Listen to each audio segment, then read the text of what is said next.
저는 14개월 딸아이를 둔 아기 엄마입니다. 계엄 당일 육퇴 후에 소파에 누워있다가 계엄 선포를 보고 바로 법조문을 확인하였습니다. 민주당이 다수당인데 금방 해제가 될 텐데, 대통령이 검사인데 그 사실을 모를 리 없을 텐데, 도대체 이게 무슨 상황인가? 제가 임신과 출산과 육아를 하느라 몰랐던 민주당이 저지른 폐악을, 일당 독재의 파쇼 행위를 확인하고 아이와 함께 하려고 비워둔 시간을 나누어 이 사건에 뛰어들게 되었습니다. 저는 계몽되었습니다.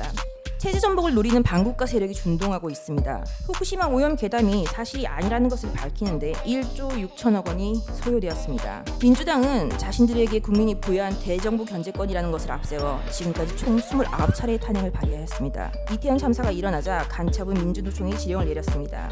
도대체 누가 국헌을 문란하게 하고 있는 것인지 묻고 싶습니다. 이상입니다. 저는 14개월 딸아이를 둔 아기 엄마입니다. 계엄 당일 육퇴 후에 소파에 누워있다가 계엄 선포를 보고 바로 법조문을 확인하였습니다. 민주당이 다수당인데 금방 해제가 될 텐데, 대통령이 검사인데 그 사실을 모를 리 없을 텐데, 도대체 이게 무슨 상황인가? 역시나 금세 국회 해제 의결이 있었고 계엄은 해제되었습니다. 담화문을 찬찬히 읽어보았습니다. 제가 임신과 출산과 육아를 하느라 몰랐던 민주당이 저지른 폐악을, 일당 독재의 파쇼 행위를 확인하고 아이와 함께 하려고 비워둔 시간을 나누어 이 사건에 뛰어들게 되었습니다. 저는 계몽되었습니다. 체제 전복을 노리는 반국가 세력이 준동하고 있습니다. 약 4개월 전 선고된 민주노총 간첩 사건에서 최근 우리 사회의 모든 갈등이 간첩들의 지령에 의하여 일어났다는 사실을 확인할 수 있었습니다. 그 대표적인 것이 후쿠시마 원전 오염수 괴담입니다. 한반도와 주변 나라들에 대한 핵 테러 행위, 전 인류에 대한 대학살 만행을 폭로 단죄하는 기사들을 집중 게재하게 하라. 민주당의 플랜카드입니다. 인류를 향한 핵 테러 시도를 당장 중단하라. 간첩 지령과 비슷한 단어입니다.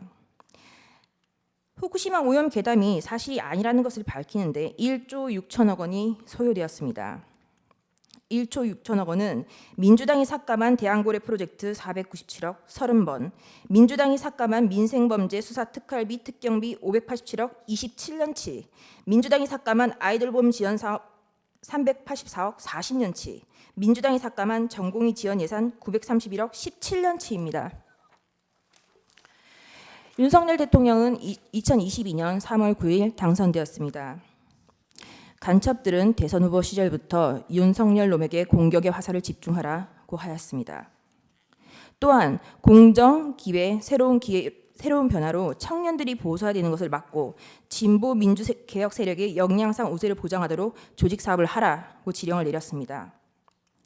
또한 윤석열이 한미 동행 우선을 전면에 내걸고 반북 대결 정책을 추구할 것이니 집권 초기부터 윤석열 패거리들을 조직적으로 공세 전개하라. 그리고 윤석열 논과 일가 족속, 측근들의 정치 추문을 집요하게 압박 공세를 강화하라고, 제2의 촛불항쟁 때와 같은 윤석열 탄핵 투쟁의 불씨를 지펴 올리라고 지령을 내렸습니다. 이에 따라 비상계엄 전까지 약 178회에 달하는 윤석열 퇴진 탄핵 집회를 열었습니다. 이 사건 계엄을 내란죄로 고발한 자는 민주노총 위원장이었습니다. 그리고 2025년 2월 21일 며칠 전 이재명은 민주노총을 찾아가 민주노총은 탄핵 사태 때 가장 큰 역할을 하였다고 감사 인사를 하였습니다. 간첩들은 국회 진입에도 적극 개입하였습니다. 진보당과 연대하라. 정의당이 당 지도부를 장악하도록 밀어주라. 한편 문재인 정부는 박근혜 정부의 계엄 문건을 친위 쿠데타로 몰아 2018년 기무사령부를 해체하였습니다. 104일 동안 200여 명을 조사했지만 내란 음모는 전원 무혐의 종결 처리되었습니다. 민주당이 지금 하고 있는 내란몰이를 예행 연습해 두었던 것입니다. 나라를 위하여 헌신해왔던 군인들에게 모욕과 고초를, 간첩을 잡는 방첩 사업 업무를 질적 저하를 야기시켰습니다. 또한 문재인 정부는 박지원 전 국정원장은 2020년 국정원의 대공수사권을 폐지하였습니다.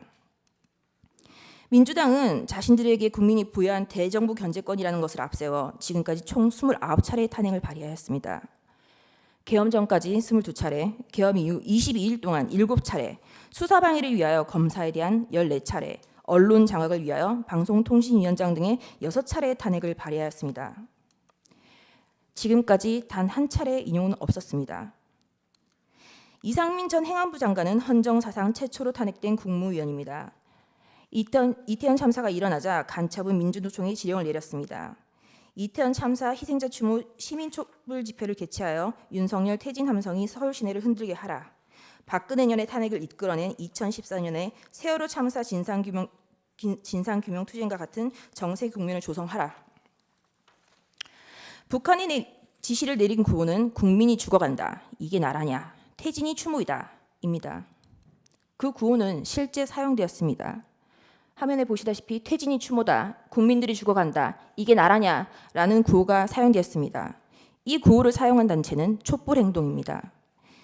촛불행동 상임대표 김민웅은 민주당 김민석의 친형입니다. 이것이 저희가 확인한 민주노총 간첩 판결문의 마지막 지령입니다. 우린 아직 검거되지 않은 간첩들이 어디서 얼마나 어떤 지령을 내리고 있는지 알 수 없습니다. 이상민 장관에 대한 탄핵소추는 만장일치로 기각되었습니다. 직무정지 기간은 167일입니다. 29차례 탄핵 중 14건은 검사에 대한 것입니다. 제1차 검사 탄핵입니다. 헌정사상 첫 번째 검사에 대한 탄핵입니다. 이날은 이재명의 백현동 대북 송금 의혹에 대한 영장 체포동의안 표결이 있었던 날이었습니다. 이날 민주당은 국무총리 한덕수에 대한 해임 건의안 그리고 검사 안동안에 대한 탄핵소추를 맞불로 상정하여 가결시켰습니다. 검사 안동안에 대한 탄핵은 기각되었고 직무정지 낸 기간은 251일입니다. 제2차 검사 탄핵, 검사 이몽석, 검사 손준성, 검사 이정섭, 검사 이희동, 그리고 제1차 방송통신위원장 이동관에 대한 탄핵을 23년 11월 9일 발의하였고 철회하였습니다. 이 중 검사 이정섭은 이재명에 대한 쌍방울 대북 송금 사건, 법화 유용 사건을 수사한 검사입니다. 2023년 12월 28일 제3차 검사 탄핵, 검사 손준성, 검사 이정섭에 대하여 그리고 이동관 방송통신위원장에 대하여 탄핵소추를 다시 발의하였습니다. 그리고 방송통신위원장 이동관에 대한 탄핵소추는 철회하였습니다. 그 철회 사유는 방송통신위원장에 대한 탄핵 사유를 검찰청법 위반으로 탄핵소추한다고 하여 황급히 철회한 것입니다. 이 탄핵소추안은 고민정 등 168인 등의 발의로 제출되었습니다. 민주당의 탄핵소추권은 이와 같이 사용되었습니다. 최소한 탄핵소추안을 쓰는 성의조차 없었던 것입니다. 그리고 그 다음 날 2023년 11월 29일 방송통신위원장 이동관에 대하여 세 번째 탄핵소추를 발의하였습니다. 이동관은 20일 사이에 3번이나 탄핵 발의를 당하였습니다. 탄핵이 가결되면 직무집행이 정지되어 방통위 업무가 마비되므로 이동관 방통위원장은 결국 사의를 표명하였습니다. 이와 같이 무성의한 장난 같은 탄핵소추 발의와 철회, 재발의에 대하여 국민의힘 소속 의원들은 국회의장들을 상대로 심의 표결권을 침해하였다며 권한쟁의 심판을 청구하였으나 각하했습니다. 결국 검사 손준성과 검사 이정섭에 대한 탄핵소추는 가결되었고 검사 이정섭에 대한 탄핵소추는 탄핵 사유 대다수가 직무와 무관, 특정되지 않아 전원일치 기각 결정이 내려졌습니다. 직무정지 기간은 272일입니다. 제4차 방송통신위원장 탄핵 2024년 6월 27일 방송통신위원장 김홍일 탄핵소추 발의되자 자진 사퇴하였습니다. 제4차 검사 탄핵 2024년 7월 2일 검사 박상용, 검사 강백신, 검사 엄희준, 검사 김영철에 대하여 탄핵소추 발의가 있었습니다. 검사 강백신은 이재명에 대한 대장동, 백현동 사건을 수사한 검사입니다. 검사 엄희준은 이재명에 대한 대장동, 백현동 사건을 수사하고 이재명에 대한 구속영장 청구를 한 검사입니다. 검사 김영철은 민주당 전당대회 돈봉투 사건을 수사한 검사입니다. 검사 박상용은 쌍방울 대북송금 사건의 수사검사입니다. 검사 박상용의 탄핵소추 사유입니다. 민원인 대기실 바닥에 설사를 하고 벽에 대변을 발랐다. 이화영에 대하여 이 보이는 영상 녹화실에서 연어회와 종이컵에 소주를 따라주고 진술을 회유하였다. 이재명에 대한 대북 성공이 표적 수사라는 것, 그리고 그것이 탄핵소추 사유였습니다. 당연히 이화영의 주장은 항소심에서 모두 배척되었습니다. 2024년 7월 25일 제5차 방송통신위원장 직무대리 이상인에 대한 탄핵소추가 발의되었고 다음 날 사의를 표명하였습니다. 이진숙은 2024년 7월 30일 방송통신위원장에 취임을 하였고 그 다음 날 탄핵소추가 발의되었습니다. 단 이틀 일하였는데 헌재는 4대4로 기각을 하였고 직무정지 기간은 174일입니다. 문재인 정권의 사드 고의 지연 및 2급 비밀을 중국에 유출한 간첩 행위를 감사하는 것을 표적 감사라고 민주당은 비난을 하였습니다. 그러다가 2024년 12월 2일 독립된 헌법기관인 감사원장에 대한 탄핵을 발의하였습니다. 그리고 같은 날 검사 최재훈, 검사 이창수, 검사 조상원에 대하여 탄핵 소추를 발의하였습니다. 그리하여 하루 뒤 그 다음 날 대통령은 2024년 12월 3일 비상계엄을 선포하였습니다.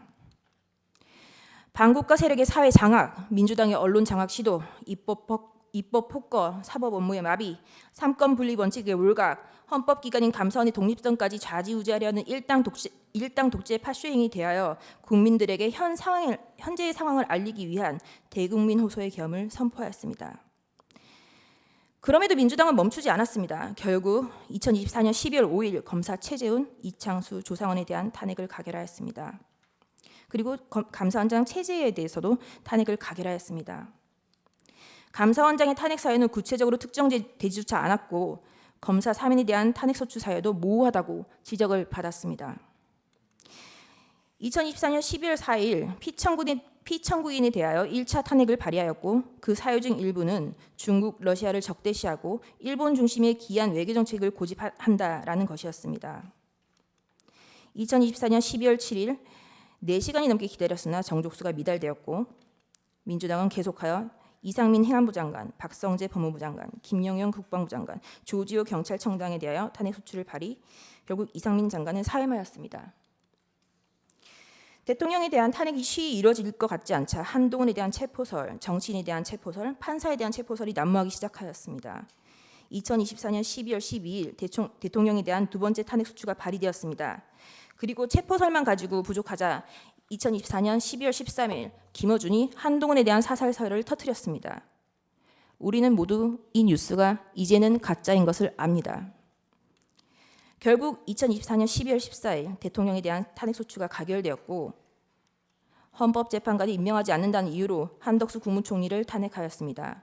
그리고 최상목 권한대대행에 대하여 각종 사유로 탄핵 카드를 꺼내고 있는 것을 국민 여러분들은 지켜보고 있을 것입니다.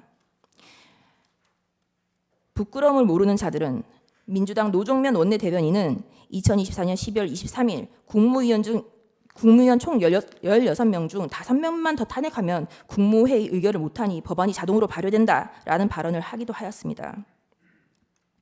또한 민주당은 2025년 2월 20일 헌법재판관의 후임자가 임명되지 못하는 경우 기존 재판관의 임기를 자동으로 연장하는 내용의 법안을 발의하였습니다.